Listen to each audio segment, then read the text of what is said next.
this season. For your players, especially all the internationals, it's been quite a very busy few years. Just how valuable could the next month, 6 weeks be for them after this weekend?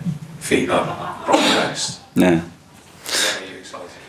Yeah, for sure. They're going to need a rest, and the international is still going to have a few games to play. As you said, it's been a big part of that. We have some big injuries as well while players were international duties. It's part of it. It's part of the schedule. It's part as well of their ambition and what they want to achieve. And it's a good summer, because after that they're going to have a good rest period as well, that they're going to recharge themselves and prepare really well for what is coming next season. You spoke about the David Raya decision earlier, creating a lot of noise and having to back yourselves on that decision.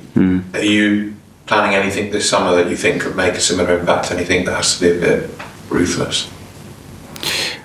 It's not. I mean, we have to feel it if it's the best decision for the club and for the team, and it's communicated in the right way and is explained the right way with whoever is involved. We have to do it. That's our job. Jason? Hi, Mikel. Of course, you're on track for a third successive season as league runners-up. Aside from injuries and suspensions, in terms of what's within your control, looking back now across the season, is there anything in particular that you've learned, particularly from this season rather than the previous two, that you're going to try and focus on and address for the next campaign? Yeah, especially a few things that we have to evolve as a team to get that randomness out and to understand better as well our players and the demands that we are putting on them. That's a big one, and especially one, which is the size of the squad.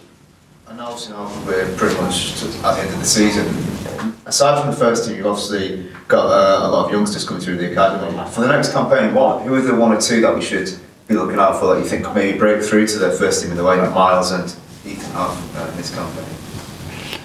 Well, I think Max probably will be in and around the pre-season. Obviously, he's got a very busy schedule as well in the summer, because they're in the tournament at the moment and he's going to need some rest. And we'll pick another few from the academy as well to be in around the team and hopefully get a nice, beautiful surprise again.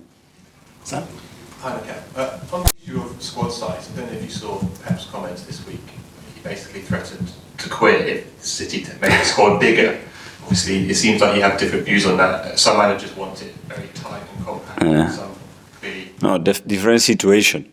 Because we had 4 and 5 kids on the bench. It's not like we had to leave. I never had to leave 2, 3, 4 players out of the squad this season. Something you want to avoid as you look to build the squad? Well, I think it's about probably what he's discussing is about the optimal size of the squad. And then within that squad, everybody has to accept a role. I mean, to have 22, but which role? I have 5 fullbacks that they all feel that they are tier 1s, you have a big problem. So it's probably about having the optimal size with the optimal role execution of each member of the team. That's the dream, I think. So it's about sort of making sure players know which tier they sit. Which tier, where position, understanding the role, having the right ambition still to achieve it. I mean, we have had many young players from academy that haven't played any minutes, 4 or 5 of them on the bench. We haven't had a situation we have to leave 4 or 5 in the squad out. Hi, Mikel. Just on how you're going to reflect on the season, how long do you think you would take to take stock of what's gone on and try to implement a plan for next season, or do you already know? Well, quite a lot of things I know, but we'll sit down with all the staff and review a lot of things.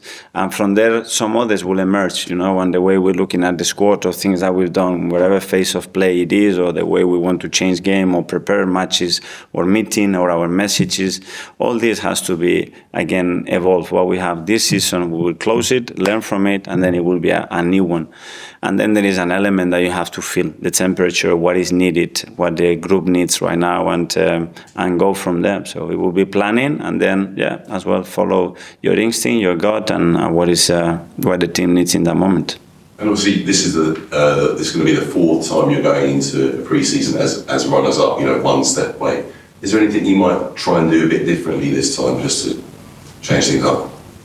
Yeah, for sure. It will be different. Every pre-season is different. The schedule will be different. The traveling, the players probably, hopefully, they will be with us much earlier, which is a very, very positive thing. It will depend as well on what we do in the market when we do it, and we will adapt from there. Okay. Hi. Ange Postecoglou said at the start of the season that he always wins a trophy in his second season. He's actually done it. And you just said next season is all about a major trophy. Is that the line? Is it a line in the sand you draw? My line? Yeah. No, that's not my line. No. You said you have to win. We have the dream to do that. In a position to get it. Yeah. Yeah. But is it good to say these things in the open? A lot of managers will never say something as bold as what Ange said. You have to. Is it good to say these things? I don't know if you are so convinced he's done it. So, I mean, applaud them because, as you said, it was bold. It was a big statement, and he's delivered it. So great for him. You talk about randomness. How do you get the randomness out? You can. In football, it's impossible. Not possible. Okay.